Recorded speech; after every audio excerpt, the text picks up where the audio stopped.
when the house of James was in mission, and we had a singing group called Morning Star. And then we got to know Lando. We were part of the Livingstone production, so we brought in Larry Norman and Randy Matthew and Daniel Amos, and Lando used to sell tickets for us. And he backed us in our last book, which is Battle for the Soul of Canada. So thank you, Lando. This is my dear wife. Our chapter is about our marriage, which is exciting. We've been married for 34 years.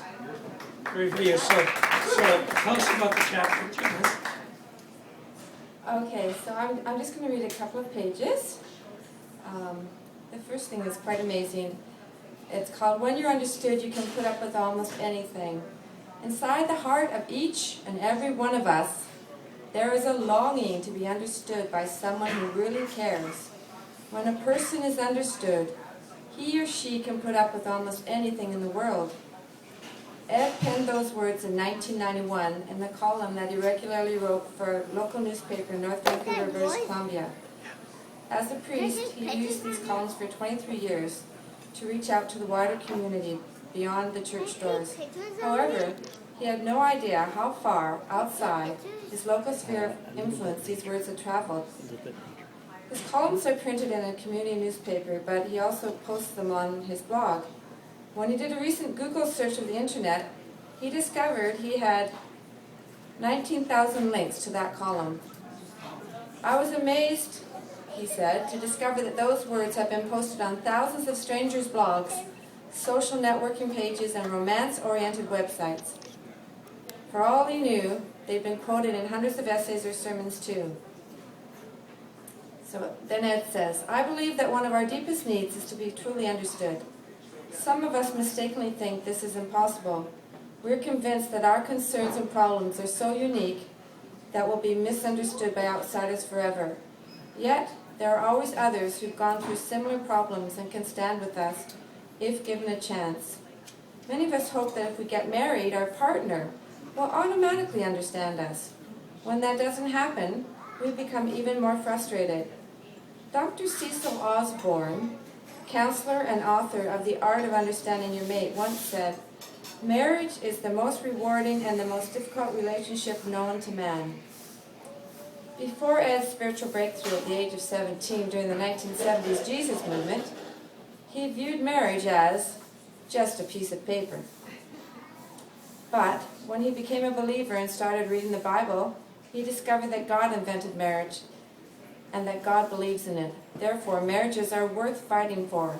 And couples who believe their marriage is something God desires are more likely to act and think in ways that protect their marriage. Therefore, what God has joined together, let no one separate. Mark chapter 10, verse 9. In Ed's own life, his family has gone through many difficulties, but because of his wife and himself standing together, our marriage has made it through all the hard times. Too often we bring with us into our marriage the disappointments of life and the baggage from our families or previous relationships. Clinging to how we were mistreated in the past can steal our possibilities for joy and leave us feeling bitter. Bitterness is often connected with the death of our dreams. The book of Hebrews in the New Testament says that bitterness will defile and harass our most valuable relationships and leave our hearts hardened and cold. Without realizing it, we end up exchanging a heart of love for a heart of stone. Hardening of the arteries can be not just a physical problem, but also a spiritual and emotional issue.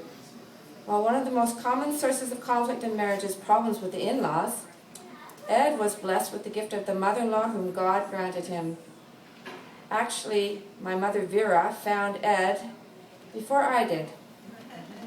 By God incidents, he met my mother at a 1974 weekend interdenominational conference in Squamish, BC. Despite Ed's longish hair and embroidered overalls, she was quite impressed with Ed. My mother Vera really enjoyed a movie that was popular at the time, Fiddler on the Roof, and she could sing one of its hit songs by heart. Matchmaker, matchmaker, make me a match. Find me a find, catch me a catch. Janice is a professional musician, by the way. Unfortunately, when Ed's future mother-in-law matchmaker commended me to her daughter, myself, the assessment was not mutual.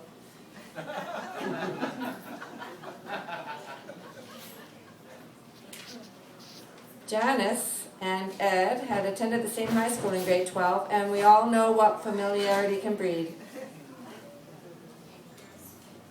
But I did remember that he had nice eyes. When I reconnected with Janice, he says, at the University of British Columbia in 1975, I also rediscovered my future mother-in-law. Ed was most impressed by the warm hospitality that he always felt in Vera's home. Some people make you feel stressed by how they fuss over you as a guest. With Vera, it all felt very natural and relaxed. She had that gift of making everyone feel welcome and right at home. Yeah, why don't you tell them about your mom? Yeah, my mother actually is dead now. She died in 2000. She had breast cancer in 1986, and then she was free from it for quite a few years, and then 3 years before she died with cancer again. So yeah, I actually do quite miss her quite a lot now, but it wasn't always easy with my mother. You actually wanted me to tell some stories? Would you like to? Sure. Okay. Well, actually, the thing with my mother was that she was brought up English, and the English mothers, men are very important, and women are sort of their slaves. So when I was born, I was the third daughter, so she was a bit upset because I should have been a boy. So it took me a while to get through that, about 20 years actually, to work through that. But through God, you know, everything can work out to the best. And now that she's gone, I really miss her, but it was a bit of a rocky relationship.